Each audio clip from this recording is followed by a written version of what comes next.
नमस्कार, जय हिंद प्यारे साथियों। आशा करते हैं आप सभी लोग अच्छे होंगे। मैं और राहुल सर आप सभी लोगों का बहुत बहुत स्वागत करते हैं आपके अपने बिहार उत्कर्ष परिवार में।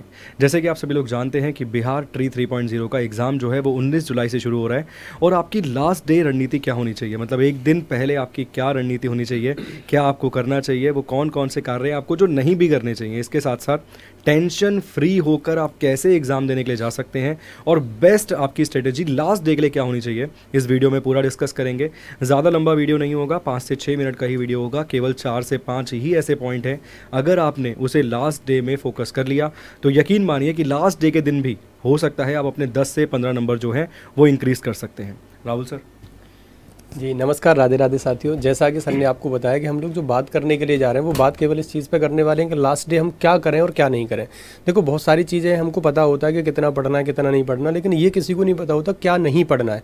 और हमें सिलेक्शन भी दिलाने में इन दोनों ही चीज़ों का क्या, हमें सक्सेस था और उसकी क्या भैया विफलता दोनों का पता होगा, तो हम चीज़ों को क्या है अच्छे से सेक्रीफाई कर जाते हैं, है ना।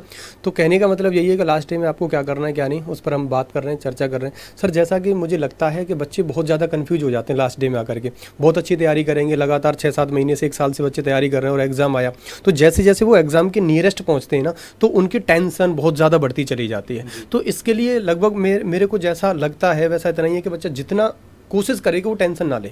सबसे बड़ी बात है, देखो, टेंशन लेने से भी आपका एग्जाम पास नहीं होने वाला है, क्योंकि आप जितना कूल रहेंगे, जितना वो वाली एक आपने रील वगैरह देखी होगी कि यही रात अंतिम यही रात भारी, ऐसा अगर आप सच में सोचेंगे तो वो रात नहीं, वो फिर जो दिन है ना आपका जो एग्जाम वाला है वो सच में भारी होने वाला है। तो पहली बात तो ये है कि हम लोगों को बिल्कुल भी कतई टेंशन लेनी नहीं है। अरे यार, एक एग्जाम थोड़ी हमारे लिए होता है, जिंदगी बहुत कुछ हमें सपने दिखाती है, जिंदगी में बहुत कुछ होता है, तो टेंशन का तो कोई मतलब नहीं है। जितना आप फ्रीली जाएंगे, जितना आप विदाउट टेंशन के जाएंगे, प्रॉपर नींद लेकर के अगर आप जाते हैं ना, तो भाई डेफिनेटली सुनिश्चित आपको जो क्वेश्चन नहीं आते हैं वो भी हमारा माइंड जो है अच्छे से उनको सॉल्व कर पाता है, सर, जैसा मेरे को लगता है। बाकी का अगर मैं बात करूं तो इसमें हम ये भी कह सकते हैं कि जो आपने 1 साल में पढ़ा है, आपने खूब अच्छे अच्छे नोट्स बनाए होंगे, आपने टीचर से पढ़ा होगा, आपने कंटेंट भी किया होगा, बाकी हमारे साथ जुड़ करके आप लोगों ने काफ़ी क्वेश्चन अटैम्प्ट किए होंगे और आपने काफ़ी प्रैक्टिस सेट लगाए होंगे। तो जो लास्ट के 2 से 2 दिन रह जाते हैं, 1-2 दिन रह जाता है, तो मुझे नहीं लगता कि उसमें बच्चा कोई भी टॉपिक को जाकर के देखे, सर। और वो देखना भी एक तरीके से ये मान लो कि चलो कि हमें कहीं ना कहीं टेंशन या कहीं ना कहीं हमारे माइंड के अंदर ऐसी चीज़ें क्रिएट कर देता है कि हम कहीं ना कहीं वहाँ पर ओवरलैपिंग करने लग जाते हैं एग्जाम हॉल में। तो सबसे बड़ी बात है कि पहली बात तो सर मुझे लग रहा है कि हम लोगों इन बच्चों को क्या करना चाहिए कि प्रॉपर नींद लेनी चाहिए, दूसरी टेंशन से दूर रहें, और तीसरी बात है जो आप लोगों ने पढ़ा है उसके आपने जो शॉर्ट नोट्स बनाए होंगे और उनको क्विकली रिवीजन कर लें, लेकिन लास्ट डे में प्रॉपर आपकी नींद ज़्यादा जरूरी है। और सर कुछ आप बताएं बच्चों के लिए जो भी है। देखिए, वही हमने कहा कि केवल ऐसे मतलब 5 ही पॉइंट्स होने चाहिए जिनको आपको लास्ट डे पर फोकस करना चाहिए। देखिए, सबसे पहला पॉइंट तो यही होना चाहिए कि 2 प्रकार की कॉपीज़, मुझे तो याद है सर भी इवन हम लोग जो थे मतलब अपने समय पर 2 प्रकार की कॉपीज़ बनाते थे। एक तो भाई वो बड़ी कॉपी जिसमें रफ काम भी होता था, सारे काम होते थे, सब कुछ नोट करते थे, और एक हम वो कॉपी बनाते थे पतली सी जो डायरी जैसी बनाते थे, उसमें केवल हम इंपॉर्टेंट पॉइंट्स को नोट करते थे। तो वो जो पतली वाली आपने कॉपी बनाई है ना, या वो जो पतले वाले नोट्स आपने बनाए हैं, केवल इस दिन उसी को रिवाइज करना है। दूसरी आपकी स्ट्रेटेजी ये होनी चाहिए कि देखिए, पेपर का जो टाइम है वो 12 से लेकर 2:30 बजे का है, तो मैं और सर ऑलमोस्ट हम आपको यही सजेस्ट करेंगे कि इस टाइम पर 12 से 2:30 वाले टाइम पर 18 तारीख को, मतलब बेसिकली एक दिन पहले, आपको ये करना है कि उस टाइम पर एक प्रैक्टिस सेट ज़रूर सॉल्व करना है, ताकि आपका माइंड ना उसके लिए प्रिपेयर होगा। जैसे मैंने पिछली वीडियो में बताया था कि हम रात को सोते हैं तो हमारा माइंड प्रिपेयर है, हमें रात को नींद आती है। वैसे ही अगर आप उस समय पर प्रैक्टिस पेपर ही सॉल्व करेंगे 12 से 2:30 बजे वाले टाइम पे, तो नेक्स्ट डे 19 तारीख को जब आपका पेपर है, उस दिन आपका दिमाग वो काम करने के लिए पहले से तैयार होगा, एक्टिव होगा, और उस समय पर आपको नींद भी नहीं आएगी। इसके अलावा तीसरा आपको काम करना चाहिए, अपनी बॉडी को रिलैक्स देना चाहिए, एक अच्छी नींद लेनी चाहिए। वो जो एक एंजाइटी लेवल है ना, सबका बढ़ जाता है एग्जाम से पहले, सबको डर लगता है कि कल क्या होगा कल क्या होगा। उसमें कई बार ऐसा होता है पूरी की पूरी रात जो है वो बिना सोए ही गुजर जाती है। तो भैया, अच्छा सा अपना भोजन करके अच्छी सी एक नींद लीजिएगा, ताकि अगले दिन आप अच्छा परफॉर्म कर सकें। साथ के साथ मतलब एक और सजेशन देना चाहूँगा सर कि भाई बाहर मत निकलना, थोड़ा सा है ना, थोड़ा उस दिन घर में ही रह लेना, क्योंकि कई बार ऐसा होता है ज़बरदस्ती के लिए बाहर गए और बाहर कोई पंगा हो गया, तो बाहर निकलने से भी उस दिन बचिए। उस दिन केवल मानिए कि भैया मुझे घर में रहना है।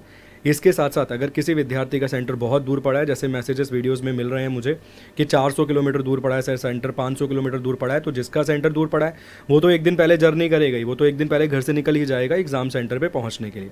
तो यही 4-5 पॉइंट है। मुझे लगता है कि इसके अलावा कुछ और अगर है तो आप बताइए। नहीं सर, बाकी बुलंद एक तो शायरी बता दीजिए सर। शायरी तो अभी फ़िलहाल ऐसा कुछ नहीं है, लेकिन बात यह है कि जो सर ने बताया वो एकदम सटीक रणनीति है। आप इसी चीज़ को अपनाएं। और एक चीज़ और मैं कहूँगा, जिनका दूर गया है ना, वो एक रात पहले वहीं पर चले जाएं और पैसे खर्च करने से ना घबराएं, क्योंकि 400-500 रुपये अगर आप एक नाइट किसी भी होटल में रुकने के लिए किसी रूम को लेकर के अगर आप दे देते हैं तो वो हमें नहीं भाई ज़्यादा अखरेंगे आगे चल के ना, क्योंकि हाँ ये तो रेलवे स्टेशन पे रुक जाएगा। वो बात सही है, लेकिन सर रेलवे स्टेशन पर रुकने से वो नींद प्रॉपर नहीं ले पाता बच्चा, और जिससे क्या होता है ना कि फिर हम उसको कहीं ना कहीं भुगतान करना पड़ता है हमें एग्जाम में हॉल में बैठने के बाद। तो वो 400-500 रुपये बहुत बड़ी बात नहीं है, कहीं से भी कैसे भी मैनेज हो जाएंगे अगर हमारा एग्जाम निकल जाए तो। लेकिन अगर आप रेलवे प्लेटफॉर्म पर कहीं भी सो रहे हैं या कहीं भी बस स्टैंड पर सो रहे हैं और वहाँ पर डिस्टर्बेंस बार बार पूरी रात होगा, और उसके बाद अगर आप एग्जाम हॉल में बैठेंगे तो फिर वहाँ पर नींद आपको आएगी, और नींद आएगी तो कहीं ना कहीं हम जो क्वेश्चन आते हैं ना उनको भी अटेम्प्ट नहीं कर पाएंगे। और एक सजेशन और है इन बच्चों के लिए, जैसे कुछ बच्चे होते हैं ना कि पूरा पेपर सॉल्व कर लेते हैं और पूरा पेपर सॉल्व करने के बाद में वो लास्ट में 10-15 मिनट बढ़ते हैं, उसमें वो गोले भर रहे होते हैं OMR सीट को। तो उन बच्चों से मेरा जो है सजेशन है वो ये करें कि एक एक पार्ट को सॉल्व करते रहें और उसके बाद गोले भरते रहें, क्योंकि लास्ट वाली मूवमेंट पे हमने क्वेश्चन पेपर बहुत अच्छे से सॉल्व कर लिया। ये मैं सर खुद का एक्सपीरियंस बता रहा हूँ, जब मैं भी ये करता था तो उस समय क्या होता है ना कि हम जब लास्ट की 10 मिनट रहती है ना तो हमें लगता है कि टाइम हुआ, तो जो हमने अच्छे से, जैसे हमें A रंगना है तो हम जल्दी में B रंग देते हैं, तो उसमें दिक्कत हो जाती है। तो आप ऐसा करें, एक एक पार्ट को पहले सॉल्व करते रहें, उसके बाद उसको क्या है गोले भरते रहें, लास्ट में आके वही 20 क्वेश्चन बचे जो आप बहुत ज़्यादा मतलब उसमें ऐसा ना फील करें कि दिक्कत ना आ जाए, है ना। तो ये बहुत बड़ी बात है, इसको जरूर आपको समझना चाहिए, है ना। तो बाकी तो चीज़ें सारी सर ने बता दी हैं, और जो भी हम लोगों ने कहा उसको थोड़ा सा विशेष ध्यान दें आप लोग। और बस यही है कि थोड़ा टेंशन मुक्त रहें और बस यही सोचें आपने जो भी पढ़ा है वही एग्जाम में आएगा, क्योंकि ये सेल्फ मोटिवेशन जो होता है ना वो सबसे बड़ा मोटिवेशन होता है मेरे भाई। और जब आपके माइंड में पॉजिटिविटी देखने के लिए मिलेगी तो डेफिनेटली एग्जाम भी आपका पॉजिटिव जाएगा और रिजल्ट भी पॉजिटिव आएगा। तो बस आप लोग अपना सेल्फ मोटिवेशन के साथ एग्जाम हॉल में बैठें और एग्जाम स्टार्ट होने से 1 घंटे पहले आप एग्जाम सेंटर पर भी पहुंच जाएं, क्योंकि 1 घंटे पहले आपके कॉलेज के, हम कह सकते हैं कई सारी दिक्कतें और भी हो जाती हैं, ट्रैफिक वगैरह लग जाए, कुछ भी हो जाए, और या फिर वहाँ पर गेट बंद हो जाए तो दिक्कत आने लग जाती है। तो ये सारी चीज़ों का आप विशेष ध्यान दें, कूल रहें, मस्त रहें और पॉजिटिव रहें और सोचते रहें कि बस जो पढ़ा है वही एग्जाम में आएगा। बस सर यही है। बहुत बहुत शुक्रिया, ठीक है, बहुत बहुत आभार, धन्यवाद।